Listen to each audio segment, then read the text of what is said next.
আপনি কি হাত দিয়ে চুরি করবেন, নাকি হাত দিয়ে আপনি ওযু করবেন? হাত দিয়ে আপনি কি দান করবেন, নাকি আপনি হাত দিয়ে সরকারি মাল তসরুপ করবেন? এটা আপনাকেই সিদ্ধান্ত নেওয়া লাগবে। আপনি চোখ দিয়া কোরআনুল কারীমের দিকে তাকাইয়া তাকাইয়া পড়বেন, নাকি চোখ দিয়ে আপনি সিনেমা দেখবেন, অশ্লীল নৃত্য দেখবেন, গান বাজনা দেখবেন? এটা আপনার সিদ্ধান্ত। পা দিয়া আপনি কি হেঁটে হেঁটে মসজিদে যাবেন, নাকি পা দিয়ে হেঁটে হেঁটে আপনি চুরির জায়গায় যাবেন, গানের জায়গায় যাবেন? এটা আপনাকেই সিদ্ধান্ত নিতে হবে। প্রতিটি মানুষ দেখবে মা কাদ্দামাত, এই দুনিয়াতে সে যা করেছে সব কিছু আমল নামা তার হাতে দিয়ে দেওয়া হবে। আপনি মাহফিলে আছেন, এইটাও আপনি দেখবেন। আপনি জুয়ার আসরে বসে আছেন, এইটাও আপনি দেখবেন। আপনি মাদকের নেশায় বোধ হয়ে আছেন, এইটাও আপনি দেখবেন। আপনি অশ্লীলতা বেহায়াপনার সাথে জড়িয়ে গেছেন, এইটাও আপনি দেখবেন। ইয়ানজুরুল মারউ মা কাদ্দামাত ইয়াদাহ, প্রতিটি মানুষ সব দেখবে তার জীবনে সে যা করেছে। আল্লাহ যখন আমল নামাটা হাতে দেবেন, বান্দা তাকায়া তাকায়া দেখবে এই মানুষটা যা করেছে সব তার হাতের ভিতরে দেখা যায়। সে তাকায়া দেখবে কোন দিন চুরি করেছে, কোন দিন ডাকাতি করেছে, কোন দিন কার উপরে জুলুম করেছে। কোনো কিছু গোপন থাকবে না, সব কিছু মানুষ দেখে ফেলবে। সেই দিন অস্বীকার করার কোনো উপায় থাকবে না, সব আপনি দেখবেন। এখন যদি আপনাকে জিজ্ঞেস করি 30 বছর আগে আপনি কি করেছিলেন মনে আছে? আপনি বলবেন জি না হুজুর মনে নেই। কিন্তু যদি আমি মনে করাই দেই মনে নাই, 30 বছর আগে আপনি এইটা পড়তেন, তখন একদিন আপনি ওই গাছের আম পেড়ে খাইছিলেন। ওই গাছটা স্কুলের কোনায় যে আম ছিল সেখান থেকে আপনি পাইরা খাইছিলেন। তারপরে স্যারে আপনাকে পিটাইছিল, মনে হয়েছে? হ্যাঁ, এই স্যারে খুব কড়া আছে।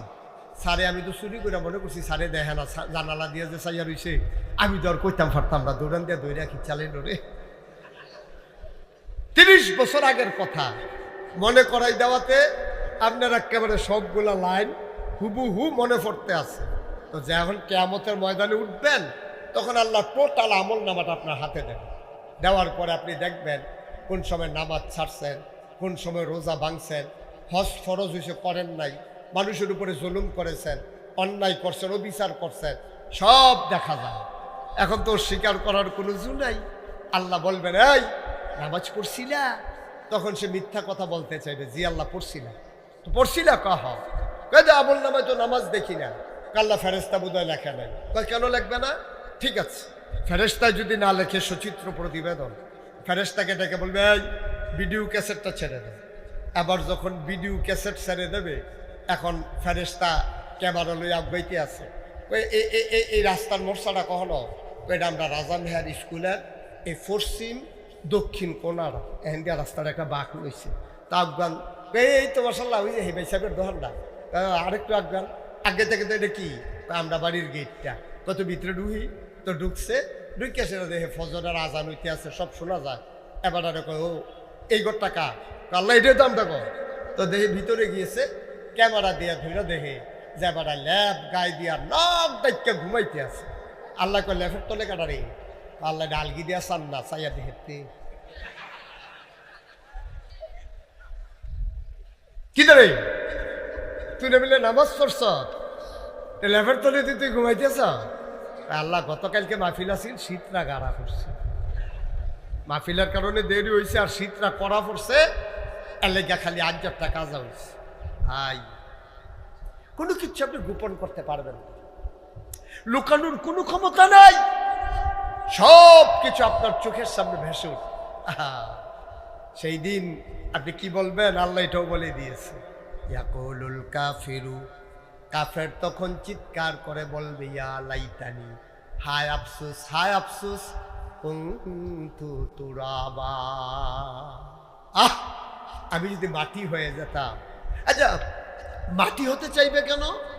এটার ব্যাখ্যায় মুফাসসিরিনে কেরাম বলেন, আল্লাহ তাবারক ওয়া তাআলা এই মানুষের বিচার করার আগে সকল জীবজন্তু জানোয়ারের বিচার করবে। গরুদেরকে বলবেন এই গরুরা দাঁড়াও, ছাগল দাঁড়াও, এই তোমাদের কারো কোনো অভিযোগ আছে? তো একটা মেত্রা মার্খা গরু একেবারে আড্ডি বাড়িন নেয়, এটা কেউ আল্লাহ আমার একটা বিচার আছে। কয় কি? কয় হেবারা এই বুদ্ধিমালের দোহান আছিল, হেবারা শখ কইরা একটা ব্যারেজ গরু ফালতো। তো এবার আর ভুসি টুসি যদি উফুরতেন না খাওয়াইতো, রাত খাওয়াইতো, এবার আবার ব্যারেজ গরুটার শিং দিয়ে চক্কাই রাখতো। এমনি ব্যারেজ গরু আবার রাখছে শিং চক্কাইয়া। আর আমার মালিক আছিল রিক্সাওয়ালা, গরিব মানুষ, আমার কোনো মতে এই যে দীর্ঘা দিয়া রাখতো সহালে, আর সন্ধ্যার পরে নিয়ে নিত, দুগলা ফ্যান ট্যান থাকলে দিত। আর না হইলে আমি কোনো মতে বাচ্চা আসলাম, হেডা আসিল মোটা তাজা, এটারে মা ডোয়ান্না যখন দিত আইয়ে এটা আমার একটা গুতা দিত। আমি চাইয়া থাকতাম, ফেল করে কানতাম। আমার চামড়া কতবার এটা এড়াই লাইছে। তা আমার ধর এই ক্ষমতা নাই ফিরাইয়া দেওয়া না, এই বিচারটা আপনি কইরা দিবেন। সুবহানাল্লাহ বলবেন না? আল্লাহ বলবেন ওকে ফাইন, এবারে মোটা গরু তুমি চিকন হয়ে যাও, চিকন গরু তুমি মোটা হয়ে যাও। ওই মাত্রা মার্কা রিক্সাওয়ালার গরুটা এটা মোটা হয়ে যাবে। আর যেটা মোটা গরু এটা আল্লাহ চিকন বানাই দিব। এই মাত্রা মার্কা গরুটা উফের শিংগুলো চক্কা চক্কা হইব। আল্লাহ করবো তোরে যতটা গুতা দিছে এতটা গুতা দেব। এখন হাতে চাইয়া রয়েছে, এখন তো গুতা খাওয়ান লাগবো, তো কতক্ষণ গুতাই সেটা আমার নত হয়ে গেছে গা, কাল্লা সবজি দিয়ে আসছি না, তারপরও একটা ওইছে মোটামুটি একটা ইয়ে হয়েছে। এবার আল্লাহ বলবেন সরছে, তোমাদের আর কারো কোনো বিচার আছে? তো সব গরুরা বলবে জি না আল্লাহ। আল্লাহ বলবেন কুনু তুরাবা, সব জন্তু জানোয়ার মাটি হয়ে যাও, এটাই তোমাদের বিচার। মাটি হয়ে যাও, সব মাটি হয়ে যাবে। এখন কাফের যে তে তো দেখবো নমুনা খারাপ, গরুরে তো মাটি বানাই লেছে, আমার কি চালাইব? অহন কিতা করো? তখন এই গরু যে মাটি হইব এটা দেখছে, দেখতে সেটা কাফেরারা চিন্তা চিৎকার করে বলবে ইয়া লাইতানি, হায় আফসোস, হায় আফসোস, কুনতু তুরাবা, ওই গরুর মতো আমিও যদি মাটি হয়ে যেতাম তাইলে কতই না ভালো ছিল। আল্লাহ বলবেন না, তোমাকে তো মাটি বানাবো না, কারণ তুমি তো মানুষ, আশরাফুল মখলুকাত, সৃষ্টির সেরা জীব। তুমি ভালো বুঝো, মন্দ বুঝো, লাভ বুঝো, লস বুঝো, আফন ছিল, ফর ছিল, তুমি আল্লাহ ছিল, নবী ছিল। তোমার জন্য কোরআন দিছি, কিতাব দিছি, তোমার সামনে ওলামায়ে কেরাম ওয়াজ করছে, তুমি সেই ওয়াজ শুনছো, বুঝছো, কিন্তু নফসের তাড়নায় কইরা দুনিয়াবি স্বার্থের কাছে তোমার বিবেককে বিসর্জন দিয়া তুমি লোভ লালসায় মত্ত হয়ে গেছো। ঠিক কিনা? কম